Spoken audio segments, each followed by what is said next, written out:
Hello friends, welcome back to the 30th part of the topic connections, where we are in the welded connection portion and we are discussing the properties of a fillet weld. So now in this lecture we are going to study what is effective length area of the weld. Considering the linear length, in how much length is the welding required, that would be decided by these criteria. The effective length of fillet weld shall be taken as only that length which is of specified size and required throat thickness. See, now we are knowing what is the size of the weld, what is the throat thickness. So the welding which is provided on construction site, if it is of the required size and throat thickness, then and only then we can consider it in the effective length, or else it cannot be considered as the effective length of the welded connection. For example, as we saw in this photograph, this is the effective length what we can consider. But if it is not of the specified size or throat thickness, then it will not be considered. Then on the second number we have minimum length. What is the minimum length, or we would say effective length, we can provide? The minimum length of fillet weld is 4 into size of the weld. See here, minimum length of the fillet weld could be, suppose this is 3 mm, size of the weld is 3 mm, then 4 3s are 12. We can provide this 12 mm. This much is 12 mm, and written would be extra.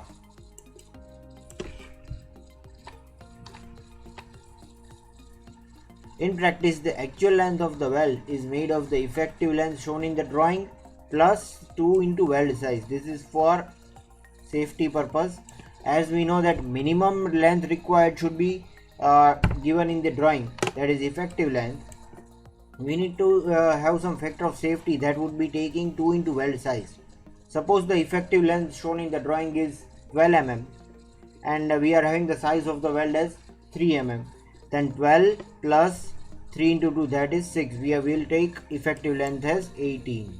That is 12 plus 6 into 2 to be on the safe side. Moving further in the topic effective length, we also have a term intermittent length. Fillet welds can be provided continuously or intermittently. So let me draw a figure.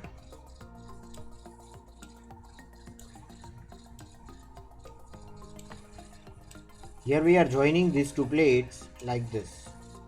This is plate 1, this is plate 2. So we can join this by providing fillet weld continuously or intermittently. If we are providing it continuously, then we will have welding done in the entire portion. But if not, if we need to provide intermittent length, then what we would do is, we can provide welding in some portion, again leave some portion, again provide welding in some portion, again leave some portion empty. In this way, we can provide welding done in intermittent length. Now what are the criteria to decide the intermittent length? Then it is given over here. The effective length of intermittent weld shall be taken as the larger of 4 into size of weld or 40 mm, whichever is larger. Suppose our size of the weld is 8 mm, 4 into 8, that is 32, and second option is 40, whichever is larger. So we would take this 40 mm as the intermittent length. So this would be 40, this is empty space, again this is 40, this is 40, this is 40. Now the space which is left unwelded, that also we need to define. So that is given here. The clear spacing between the effective lengths of the intermittent fillet weld shall not exceed. See, we are talking about the clear spacing, that is unwelded length. It should not exceed 12 into thickness for compression member and 16 into thickness for tension member, where T is the thickness of the thinner plate. And in no case it should exceed 200 mm. So the clear spacing between the intermittent length should not be greater than 200 mm.